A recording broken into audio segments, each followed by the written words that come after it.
For the church, it's quite difficult because we don't kind of buy into woke as an entire movement. But there are aspects of what woke culture has identified that have caused us to look afresh at the Bible and to want to say, yes, the Bible demands that we practice better justice in those areas. Welcome to Independence, the FIEC podcast. My name is Adrian Reynolds. I'm the head of National Ministries, and I'm here with John Stevens, who's our National Director. Hello, John. Hi, Adrian. This is right at the end of the year, so people will be listening to this right at the end of the year. It's basically Jules Holland without the music, the dancing, the food, or the fun. All of those elements stripped out. That's what we're doing. We're reviewing the year. Pretty sure nobody would want to see me dancing, so that's probably a good thing. Yes. Say no more. Say no more.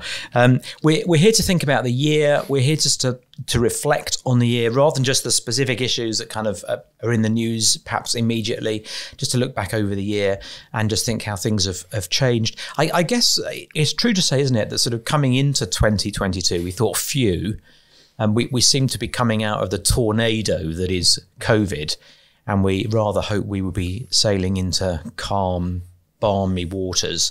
And we are out of the tornado, but we have been in choppy waters, haven't we? What's kind of just as you look back over the year, how would you see it in overview in terms of the environment in which we're living as Christians?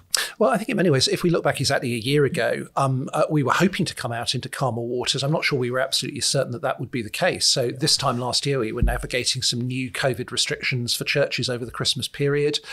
People may well have forgotten the government sort of required us again to wear masks in church rather bizarrely. I had forgotten that. We had to wear masks when we weren't singing, but were allowed to take our masks off to sing, which was an extraordinarily weird sort of And there is an interesting thing there, isn't it? That you do actually, you quickly forget things that you don't want to remember. That's just the way the mind works. So I don't think we knew how quickly COVID restrictions would be removed. It wasn't actually until May that they were, I think, completely lifted, all of the legal restrictions. Right, So it's easy to forget that. And different in different countries as well. Yeah. The UK. But I mean, in many ways, the big story has been emerging from COVID to a greater normality of life, and indeed to a period in which we haven't been fearing that COVID would re-emerge and that restrictions would be imposed again. So it's not just that sort of we were able to emerge from COVID, but actually I think people were able to gain a confidence that what had happened during lockdowns and the restrictions wouldn't be reimposed. And a new normal or just back to normal? I think it's difficult to say at this stage because the period of COVID crisis, the lockdowns, the repeated recurrences of those were really over a period of about 2 years. And lots of things have been disrupted in that time. So patterns of people's work in particular. Yep. So people working from home and not quite getting back to the office. It's contributed significantly to the economic crisis that we've had, that coming out of COVID, both the amount of borrowing that government had to incur, plus again, changed patterns of life, businesses rediscovering whether or not they were viable. So at one level, lots of things have returned to normality and we've got back to normal social interaction. The vast majority of people are no longer afraid. You occasionally see a person who's still wearing a mask. You know that there are some people who still feel vulnerable and who are acting very kind of cautiously. But for the vast majority of people, life seems to have returned to something akin to normal. But there are still sectors of the economy, there are still areas where recovery is developing and quite what the future is going to look like is different.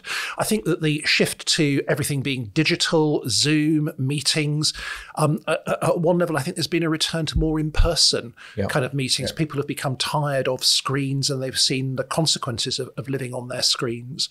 So it has perhaps taken not entirely time. Negatively, because we have learned how to do things in a smarter way, actually, haven't we? Yeah, I think through COVID, people skilled up very quickly. Lots of churches and pastors had to skill up quickly to be able to deliver services online. They discovered the power of online kind of presence as a window for the church and its ministries. Many churches have seen people come into church and continue to come into church whose first real contact was engaging kind of online. It's often empowered whole groups of people in churches whose gifts weren't perhaps as appreciated.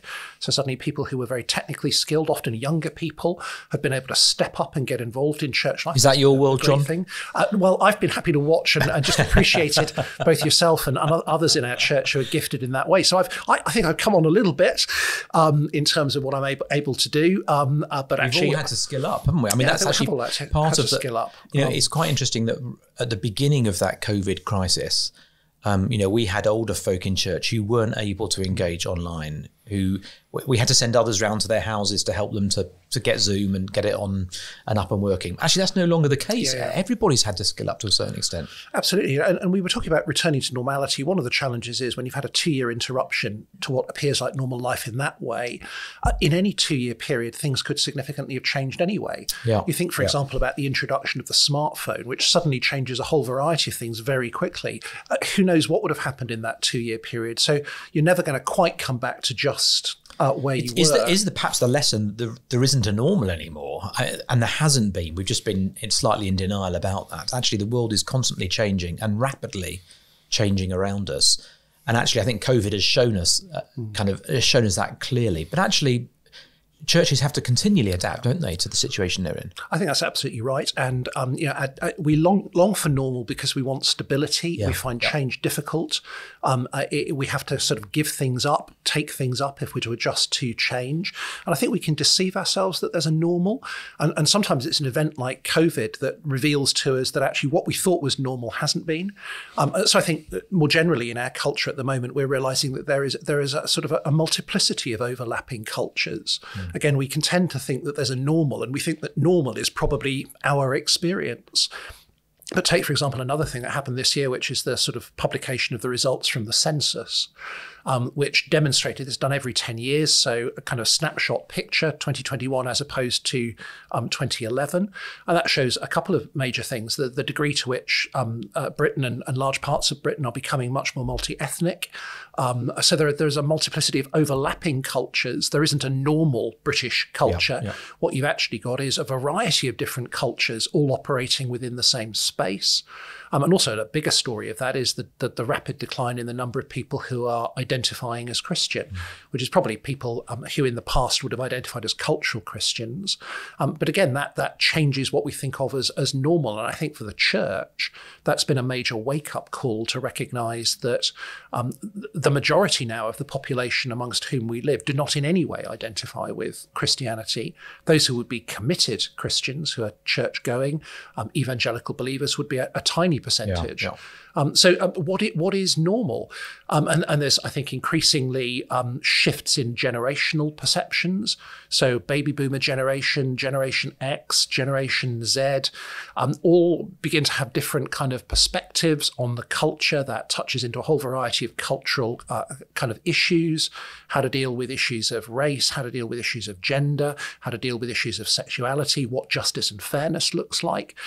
So I think we need to recognize that there isn't a single culture and a single norm, but actually that's exactly what we find in the Bible. If you read the New Testament and you think about its original context, the Roman Empire was a melting pot of different cultures, all overlapping and operating at the same time. So you had Jewish cultures, you had Greek cultures, Roman cultures, particular local cultures. And I think we have probably in the West developed this idea that there is a norm that is shared, which has made us sort of not particularly effective at thinking through contextualization. And also the church has not been that agile. Yeah. So even when it does spot change, not really able to respond to it. Actually, one of the things that COVID has done is forced us to become more agile. Absolutely. But you can't just say, well, the tech online service, that's for another generation. You were forced into it. So there was an agility that was probably lacking in some parts of the church that we've been forced to confront. Absolutely. And if you kind of think, I think the church has got to become much more flexible. The church has got to be able to adjust to its immediate local circumstance if we want to get the gospel out to the people we're trying to reach. Yeah. And again, if we look back at our Reformation heritage, you think about the Church of England, and indeed the Reformers more generally, they tried to impose a standard model on every church. So the essence of the kind of... and look how that went. Well, yeah, but a sort of a standard liturgy that would be the same everywhere. And that had an assumption that everybody was the same. Yes. If you look at, for example, the FIEC family of churches, there's a remarkable diversity of the ways that people do church, a diversity of size, a diversity of kind of ethnic makeup, a diversity even language of music, now that's used. Language.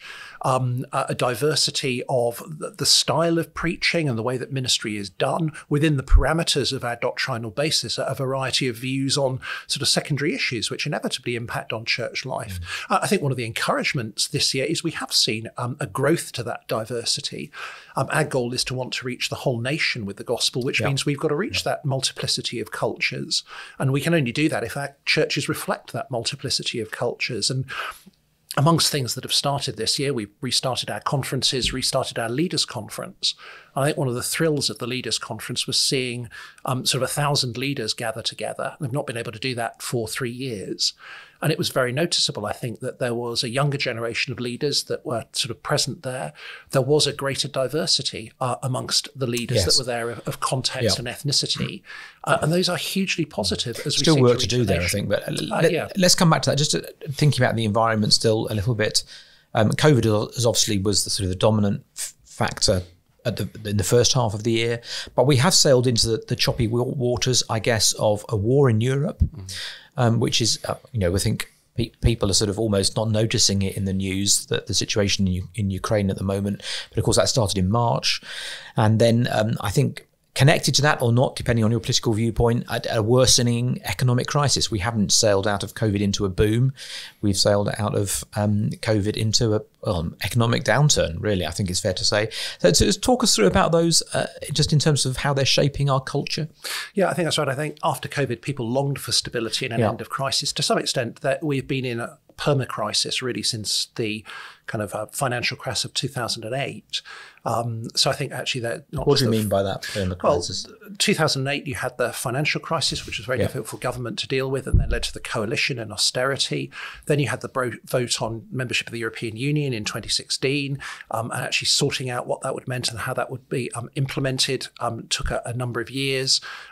Complete uncertainty as to what would happen. Yes, lack of political stability. I mean, you'd have to say, wouldn't you? Yeah. And as soon as that happened, we were then into the COVID crisis, which no one expected. So it's hard to remember, 2019, Boris Johnson was elected with a big majority, get Brexit done. Everybody hoped that would be sorted and we'd be able to return to sort of a more normal implementation of politics. But COVID hit, which completely derailed that.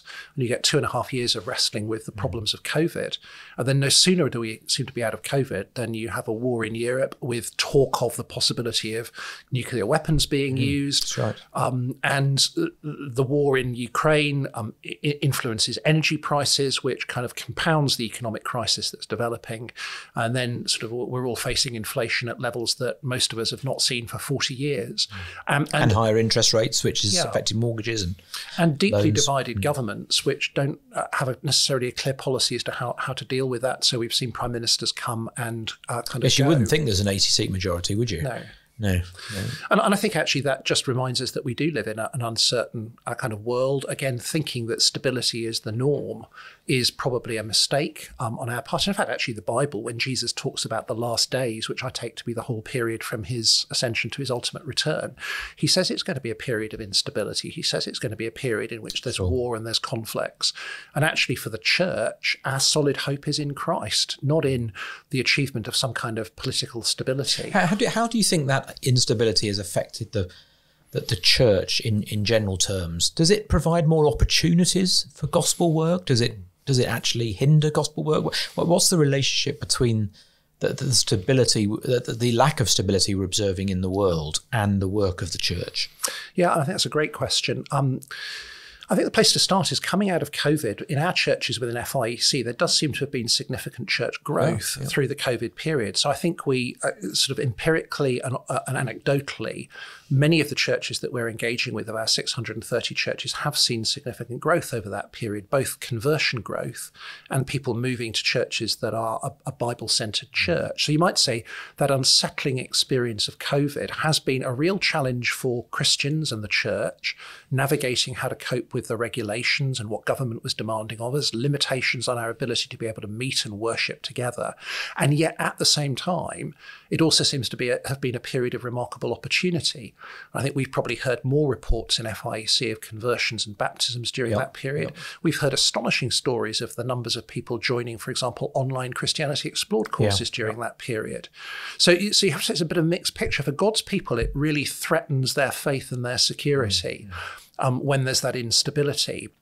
But it also opens up opportunity because people are maybe perhaps thinking about eternal issues, life issues, in a way that they haven't in the past. And it also provides an opportunity for the church to serve. One of the things we're seeing is that the welfare state is no longer capable of delivering cradle to grave care for everybody in every area. So who is it that's providing food banks and care and help for Ukrainian refugees? It's very often the evangelical church, isn't it? I think that's absolutely right.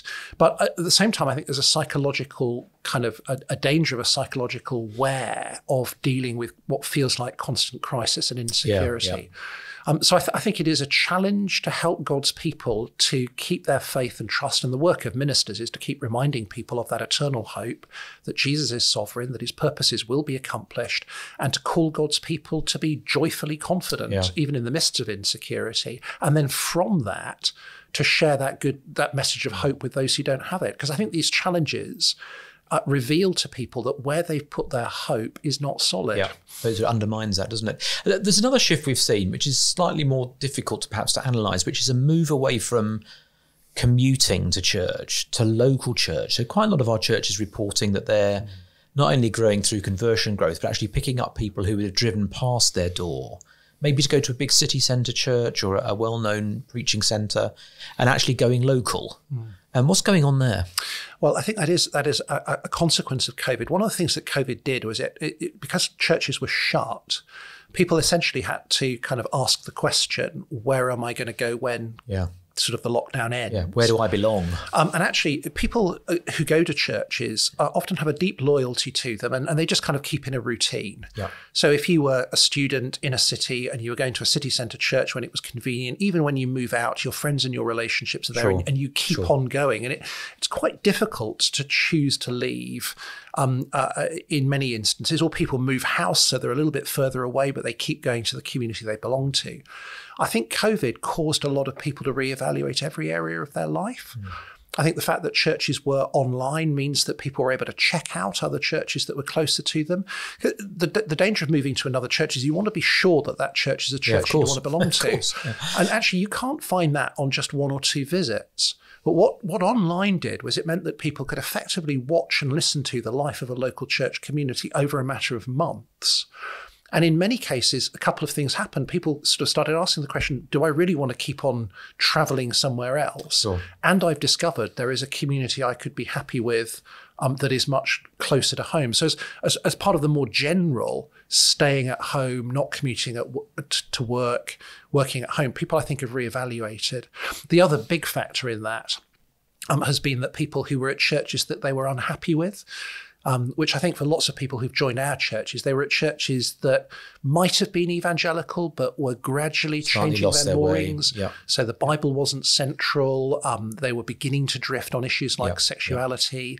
So people have taken the opportunity of COVID to say, I don't want to go back to that. I don't want to have to fight those battles. I want to be taught clearly. I want to belong to a community that holds to the truths that I think are vital. I can see the church is drifting, and I want to take this opportunity to belong somewhere that is faithful. And we've heard loads of reports from churches of basically people choosing to join not just a local church, but a church that they believe. Which we've experienced locally, haven't we, here in Harborough? And I guess that's it's an interesting dynamic, because I think one of the things that shifted over the last few years, and we've seen perhaps accelerate in the last year, is a sort of perhaps not a wokeism, but a sort of a political correctness about certain issues. And actually, you would think, looking from the outside, that those who hold a firm and conservative line are not only in the minority, but are declining. But I think one of my favourite news stories from the year has been the application of the coronavirus R number to church growth. It was a great, it made the national press, didn't it? It was a great story. This R number is how much the virus was multiplying. It was above 1, then it was multiplying. If it was below 1, then it was declining. And there was a lot of talk, wasn't there, in the coronavirus, it's above 1, it's 1.1, it's 1.2, or it's 0.9, or it's 0.8. And applying that to church growth, very interesting. It was the groupings and denominations, including FIEC, who were conservative, sticking to the Bible, who had an R number of +1, above 1, and then other groups that were liberalising in broad terms were below 1. That was very clear, wasn't it? It was, although I think as we think about the culture and how that relates to the church, there's not a simplistic equation of kind of conservative or liberal or progressive. And I think actually the key thing is we're shaped by the Bible, not by cultural narratives. Just to you have to. I think in the wider culture, I'm behind you. You have to explain that. The language of woke is used to describe a whole movement. Right. Okay. And kind of historically, the idea of woke goes back to the idea of being awake to, have your eyes open to injustice, right, wanting to deal with sort of injustice. And it goes back to the civil rights movement in the States in the 1950s and 1960s. But it's become a whole movement. And within certainly Western culture, the kind of woke movement takes in issues of race, issues of kind of the treatment of women, issues of sexual rights, LGBTQ rights. And from the outside, it can look as though the woke movement is a kind of a homogenous thing and you either buy into it as a whole or not.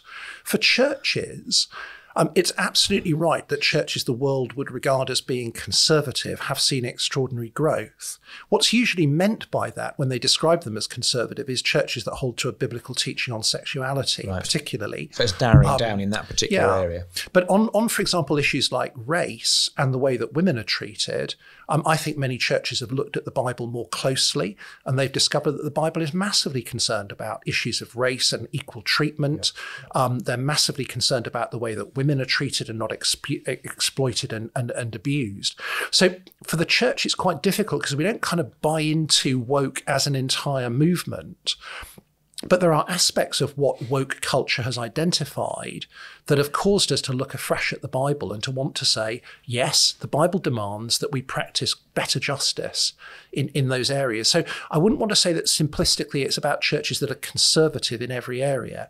It's basically about churches that have been truly biblical. Right, okay. And have sought to practice better justice in relation to racial equality. So it requires greater interrogation than just saying, here's a movement, whatever it may be. Yes, we're for it or no, we're against it. It requires greater interrogation than that, which actually is why next year's Leaders' Conference, or if you're listening to this in the new year, this year's Leaders' Conference, we're going to be thinking about justice. It's a tricky topic, but actually Christians do need to think about it biblically, don't they? I mean, that's absolutely right. And as we kind of navigate with the culture, our tendency is to want to think of everything purely in the terms in which the culture does not allow it to set the agenda. Are you for us or are you against us on this issue? Whereas actually we need to come back to the Bible and we need to say, what does God say? And then we need to critique the culture in the light of that. So I think in our conference we're going to be seeing that God is a God of justice. He demands that justice be done, but he has to define what is just. Yeah. So one of the problems is that our culture has particular understandings of what justice is that may or may not correlate with what the Bible teaches. The church is called to be a community in which justice is practiced towards one another. We're constantly reminded in the Bible to have hope that God will do justice in the end. Yeah, there is a day of justice coming. That's right. But alongside that is the warning that in this world, because it's fallen and sinful, we often don't get the justice that we should get. So we have to learn to live in an unjust world with the hope of justice to come. And then there's the whole question of how do we advocate for greater justice within society more widely? And I think those are really important questions that the church is grappling with already. And speaking to lots of our leaders and lots of our younger church leaders, these are issues they're having to address, particularly for a younger generation for whom they're really, really live questions. And so what we're going to hopefully do in our leaders conference is provide people with some theological framework, some practical sort of seminars and outworkings of what that might mean to help navigate this really big cultural challenge. So 6th to the 8th of November 2023, do put it in your diaries and we'll let you know when booking opens.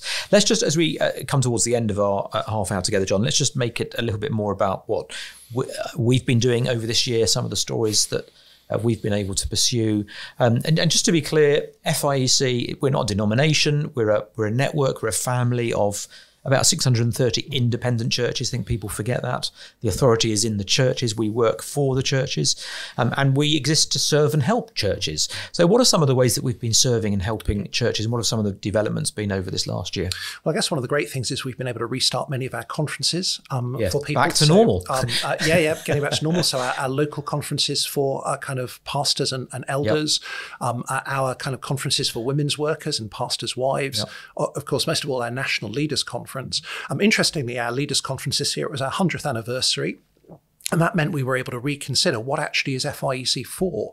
So at Wonderful in this year, we've been remembering, regaining the vision that is there for FIEC to be a group of churches that are united by core gospel convictions, that want to contend for the faith of the gospel in the midst of our culture, but that want to work together so that independent churches are not isolated, but they're in a committed, genuine partnership to get the gospel out. So that's been thrilling to be reminded of that. And actually all the talks and seminars from that conference are now available. Yeah, they're all online. We'll put the link in the show notes. And as part of that, one of the things we did was we had our 100 projects, which was a way of celebrating our 100th anniversary. We had just over £1 million to be able to distribute to kind of gospel projects. So we asked our churches to submit to us things that they were doing to get the gospel out to more people. And actually, it was wonderful. We had, I think, 165 or so projects. That's right. And what was so encouraging was reading what our churches are seeking to do to reach their communities, some in relatively small ways, some maybe starting a new plant or a new congregation, employing new workers, but in all sorts of ways wanting to work to reach more people with the gospel. And we put all of that in a prayer guide, which we want to pass on to members of churches. So if you go to the FIEC website, we'll put the link in the show notes, and you search for Pray for 100, you will discover about the prayer guide that we're hoping churches will use in the new year, and we'll send out to churches in the new year. Just help us think through what have been some of the developments in terms of staffing. Our core resource here centrally is staff that we deploy to help serve our churches. And there have been some major changes, haven't there, in this year? So just tell us about those. Yeah, well, it's been in many ways been a really challenging year. And we started the year just as COVID was sort of coming to an end, or sort of thinking that we'd be able to implement lots and lots of our plans. And Johnny Prime, who was our head of local ministries, very sadly at the beginning of the year was kind of diagnosed with cardiomyopathy. None of us were expecting that, which meant that Johnny was signed off work, has been off work for the whole of this year.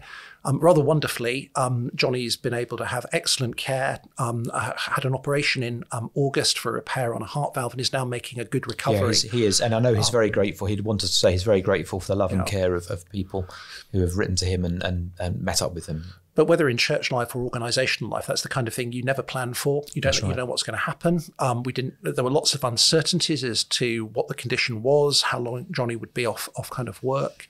It became apparent in the course of the year that Johnny would need to step down from that role to enable us to replace sort of him. I'm hugely grateful to Andy Hunter, who's our Scotland director, who has stepped in to be acting head of local ministries and has enabled us to continue much of our work and much of our care for churches. But in effect, we've been operating a whole man down for a really key position. We've advertised for that role, and I'm delighted that we've just interviewed and we've just appointed for replacement for head of local ministries. So tell us who. So I'm thrilled that Graham Bynon, who is currently mixed role of pastor of Grace Church in Cambridge and teaching at Oak Hill Theological College on the independent students there. He's going to be joining us in September 2023. So we're delighted that Graham has accepted that role. We think he'll bring some real strengths to FIEC. He's got a real pastoral love for people and for pastors. He's been involved in gospel partnerships. He's obviously been involved in training the next generation. And has thought a lot about the local church, written about that, God's New Community. IVP book, really excellent sort of manifesto for local church life. Absolutely, and his recent book on complementarianism, with Jane Tour, is a kind of outlining a key area of where FIEC takes its stand. Our hope is that Johnny's going to be able to return to FIEC and continue to serve us in a role as Director for Pastoral Care, continuing to provide care and support for pastors and churches. It will mean that he doesn't have to do as much travelling, and it will be more manageable.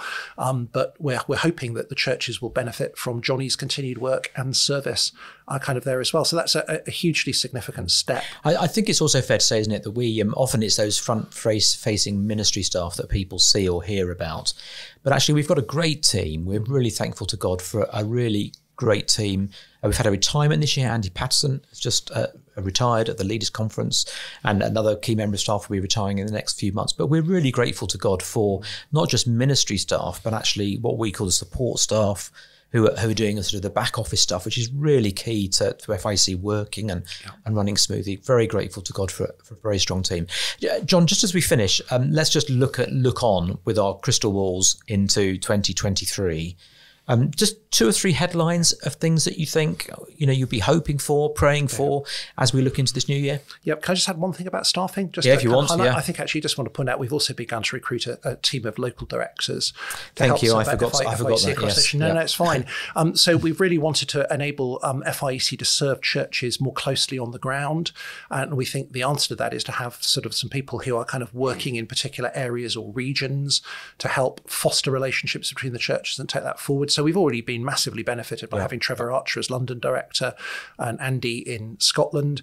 And wonderfully, we've been able to begin to appoint a number of people to serve. So Gareth Lewis is going to become our local director for South Wales, fostering links with churches there. Paul Mallard, we're delighted, having sort of retired from ministry at Widcombe Baptist Church in Bath, is going to come to the West Midlands. He's also going to be helping lead theology within FIEC so that we're serving our churches kind of well.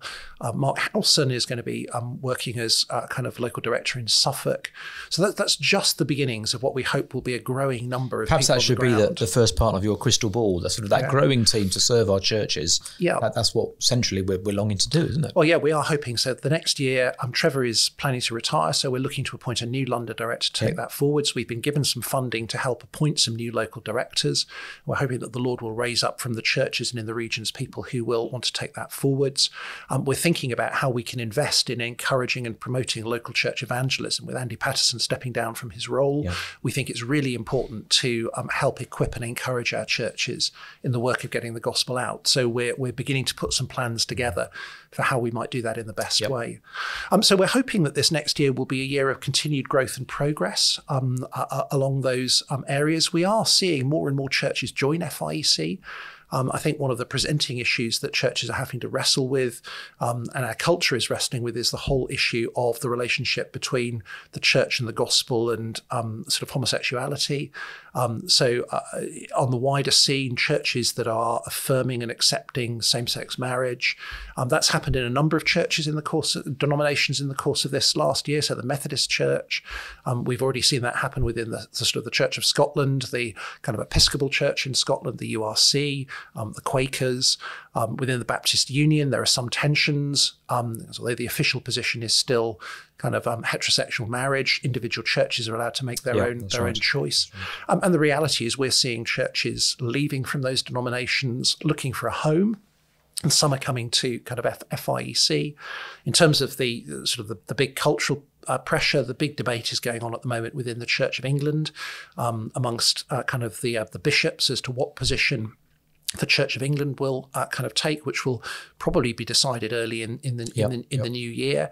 That could have really significant implications. It could do, yeah, that's right. So I think for churches, there's the need to keep to the biblical position in a culture that regards that as both either anachronistic or at worst intolerant and bigoted. But we believe it's what the scriptures teach. And I think we need to stand with one another and encourage one another. So I think that is inevitably a major challenge that the churches are facing at this moment.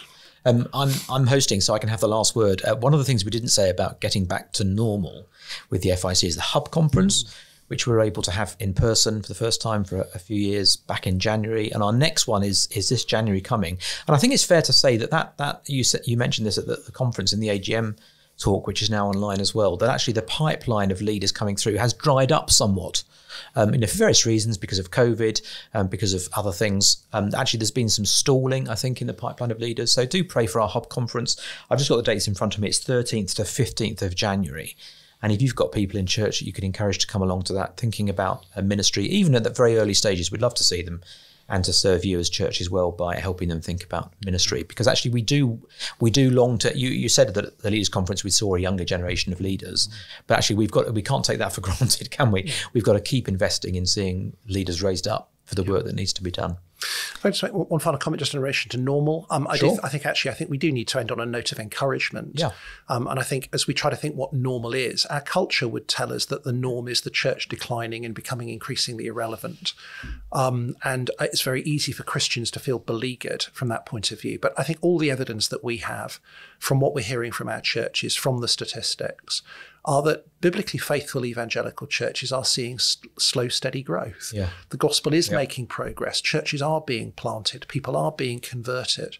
And I think not that that's the norm that we can take for granted, and we'd love far more than that and for the Lord to work in that way, but we mustn't lose perspective. Yeah, that's helpful. That the overall picture is actually rather like the parable of the sower. We sow the seed.